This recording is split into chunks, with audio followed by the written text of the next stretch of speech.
Hi there, I'm Katy Rose and welcome to the Rooted Reinvention, a podcast exploring the real-world journey of reinventing who we are without burning out or burning our whole life down.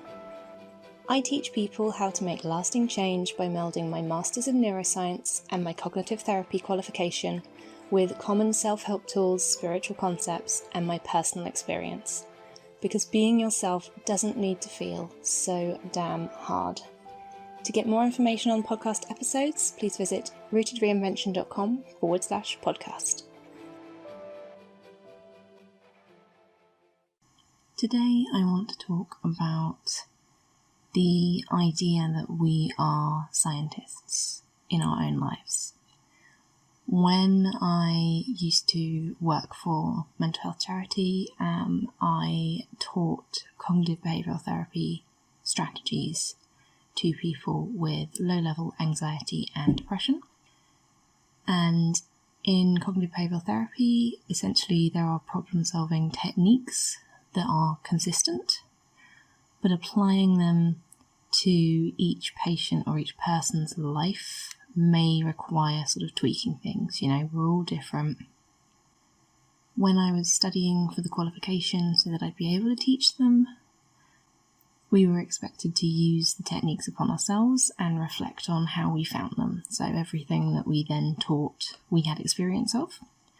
And I think that particularly doing that with the other people in my cohort who were learning that meant that we all kind of, although the techniques were the same, we all taught them slightly differently.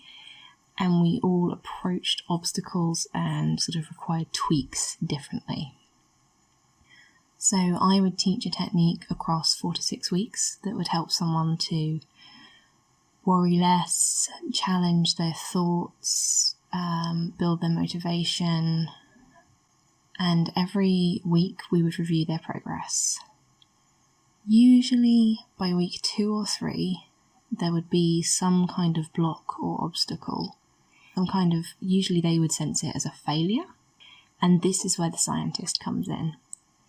So one of the underlying principles of all cognitive behavioural therapy techniques is that you are a scientist in your own life, and every little bit of information is helping to amend your theory, to teach you more about how your life works and how you work so that you can then adjust your sails accordingly. So, for example, if I was working with someone who was feeling really low in motivation, they were perhaps experiencing depression, and they just couldn't get moving, or they'd set themselves a really small goal to do one thing for 5 minutes across the week, and they weren't able to do that, they would come to me saying, I didn't get my homework done, I failed, I wasn't able to do this tiny thing. And having the mindset of we are scientists trying to find out what works for us in our life not only allows people to reframe those failures as, well, this is information we needed and we didn't have it before, now we can make a different plan, but also to normalise that sense that we're learning a new skill and it doesn't happen easily. If this was easily done in, you knew you have to do X, Y, and Z and everyone went and did it and it was simple and easy and it worked for everyone instantly, well, my job wouldn't have existed for one. So thinking about when you're trying to improve yourself, when you're reinventing yourself, when you're planning a change, when you're aiming for a goal, when you're looking to produce a certain outcome, when things don't go to plan, that actually gives us the most information for us to then change things, tweak things, improve our plan, which means we're much more likely to be successful the next time. When a child is learning to walk, they don't fall down after 1 or 2 attempts and think, I'm just not cut out for walking, this isn't for me, I'm going to crawl forever. They are driven to keep trying, to keep going, to say, well, that didn't work. Why didn't that work? And obviously they're not thinking about it necessarily consciously, or at least we don't know that they are. But there is something in our brains, I've said in previous episodes, that we are designed problem solvers, that our brain is wired to solve problems. So the more information we have about what those problems are, the more able to solve them we are. So next time you are trying something a little bit different, next time you are trying a new goal, perhaps you're learning a new tool or technique, and you try it and it doesn't seem to work for you,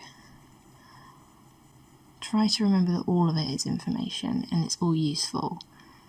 You may not have cracked how to make the light bulb work, but you found another way it won't work. What does that tell you about what might work instead?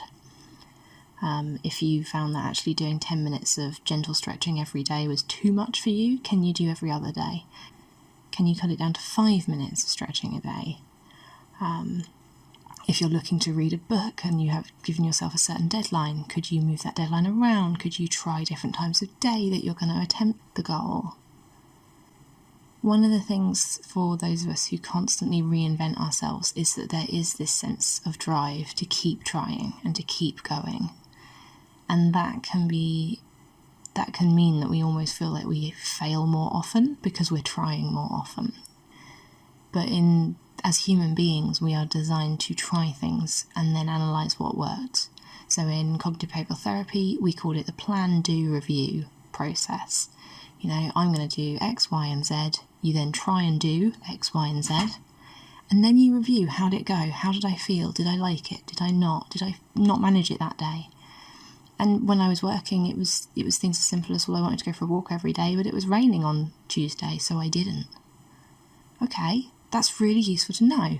What could you do on a day when it's raining instead of going for a walk? Oh, well, I guess I could put on an exercise video inside, I could dance to a favourite song, I could just take an umbrella, I could go to an indoor place like a gym and work out there. Okay, well now we know that, let's put that in place. If it's raining, this is what I will do instead. You're not failing if you don't exercise for one day when it's a new habit that you're still learning how to apply to your life and how to tailor to work best for you. It's all information, and without that information, we can't plan for it. We can't plan for everything, every single obstacle that might come up until the obstacles come up.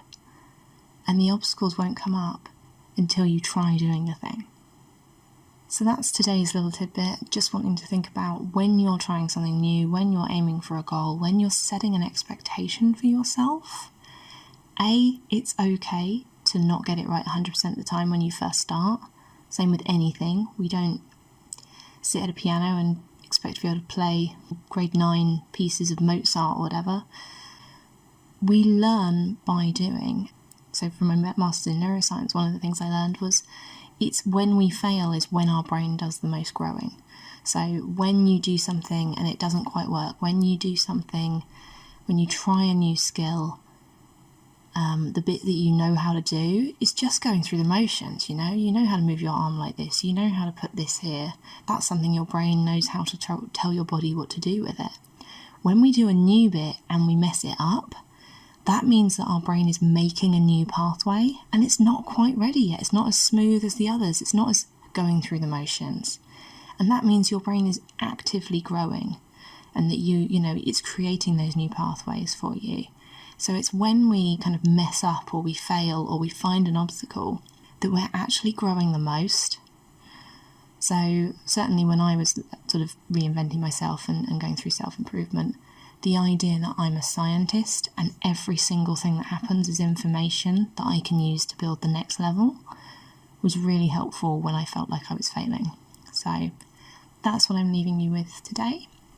If you have any questions, as always, do feel free to check out the show notes and contact me, and I will see you next time. Thanks for listening, and as always, you can find out more at rootedreinvention.com. Take care, remember you are more capable than you often realise, and I'll see you next time. Bye!